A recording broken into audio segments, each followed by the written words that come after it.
Welcome to the third video in our video series called Awesome Lesson Planning Made Easy. This video series aims to equip you with some new tools and strategies to help your lesson planning time to be as effective and efficient as possible. Trying to find time to create quality lesson plans can be a pain. It can feel like everything's stacked against you. But with some strategies, tips, and tricks, you can level up your lesson planning game. We've already built up your lesson planning toolbox with some new ideas, and it's been so much fun to watch the comments and the social media posts roll in.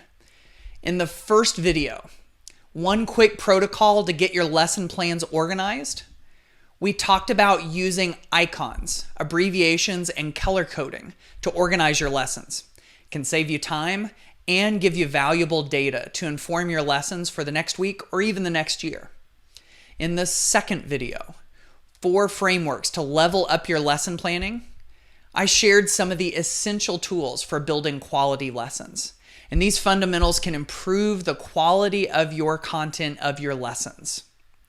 If you haven't checked out those videos, I highly recommend that you go to ditchthattextbook.com/lesson planning and go watch them. I'm Matt Miller, a teacher for more than 10 years in public schools and the author of Ditch That Textbook, a book and blog that's reached thousands of educators in more than 100 countries around the world. In this video, we're going to add yet another powerful tool to your lesson planning toolbox. It's going to make your lesson plan book feel a little bit like a Swiss Army knife. Have you ever seen one of these before? It has knives and corkscrews and scissors, all of these tools all built into one little compact pocket knife. So, what's going to make your lesson plan book feel like that? The answer is printable templates. Let me explain. If you've ever bought a lesson plan book, you've probably flipped through it and you've looked at all of the pages at the beginning and the end. And many times I've thought, wow, all of these extra pages and I can't use a single one of them. Having some places for big picture planning and tracking data can be really helpful. But sadly, many of the lesson plan book designers just don't get what we really need. Or there's no way for them to know because we have very unique special needs. Instead of relying on those pre-created pages, let's make some of our own. So in today's video, I'm going to show you 3 super useful templates that you can, ready for this? Download, print out, and add to your own lesson plan book. And I'm going to show you how to create your own. Now, even if you do digital lesson plans, this is going to be a really helpful strategy. Now, before we take a look at the templates I've created for you, let's take a look at how they can be added into your lesson plan book. There are a few logical places. One is the front cover of the book. With many lesson plan books, it's covered in plastic or it's laminated. And that makes it really easy to tape a template inside it and then remove it without damaging the lesson plan book or the template. Plus, if you tape your template to the edge of your lesson plan book, you can fold it in and out. Kind of like a pocket knife, right? Another is one of those pre-created pages that you never use. Or sometimes there are notes pages at the end of the lesson plan book. That's a good place to put a template. Just tape your template page over one of those pages.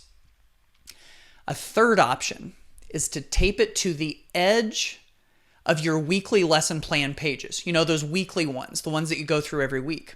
Do you ever feel like you don't have enough space for everything that you need? By taping in a little narrow template or even a blank strip of paper, you can add in extra real estate to your lesson plan book. So, 3 suggestions: in the cover, on a page you'll never use, and on the edge of your weekly planning pages. Now, these are certainly not the only options. You can let your creativity and imagination run wild with ideas of your own. Okay, let's get down to the templates. What are some that could be useful? The first one is a yearly planning template. Now, in this template, you can see every single day of the year. It doesn't give you a lot of space for each day, but you can make the most of that space you have with an icon or an abbreviation like we saw in video 1. You could also use color coding. So you could shade in a part of that box or all of that box with a color that stands for something. Being able to see the whole year at a glance like that can be really, really helpful. The second one is a semester planner. It has all of the weeks of the semester along the left side and then specific tasks or items along the bottom. So you can identify the task or item on the bottom and then mark when it happens in each week. This can help you plan out an entire semester ahead of time. Or it can be a way to track things that happen throughout the semester as they happen. Now, again, icons and abbreviations and even coloring, like color coding, can make this little template with small boxes a real wealth of information at a glance. The third one is a monthly habit tracker. These habit trackers are really popular in bullet journal circles.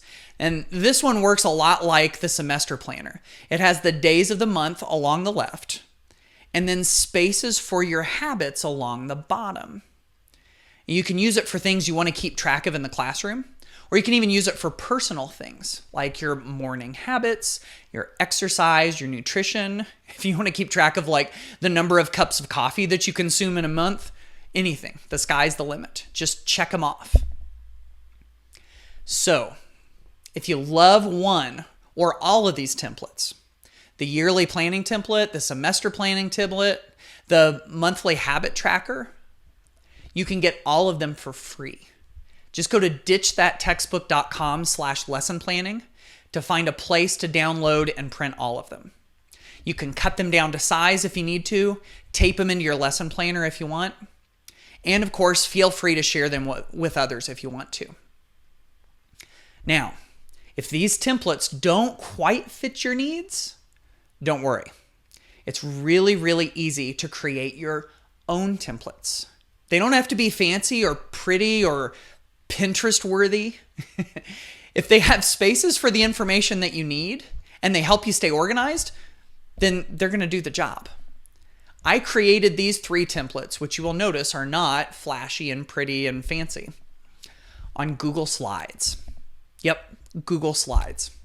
You don't have to use Google Slides for presentation slides to speak to a group. In Google Slides, you can go to File, Page Setup, and then just select the custom setting. And you're able to resize your slides to paper size. Now, why would you do this instead of using a document like Google Docs? Because Google Slides lets you design your page spatially, putting pieces exactly where you want. Google Docs is very linear. It's made for typing text in rows. And when you want to design a template with objects like lines and boxes all over the place, it's just easier to use Google Slides. So, with a standard paper-sized lesson plan book, the pages are 8.5 inches by 11 inches. In that case, I just sized my templates to be 7 inches wide instead of 8.5 inches wide. The reason? It gives just a little extra space so that your templates aren't overlapping with the spiral binding in the middle.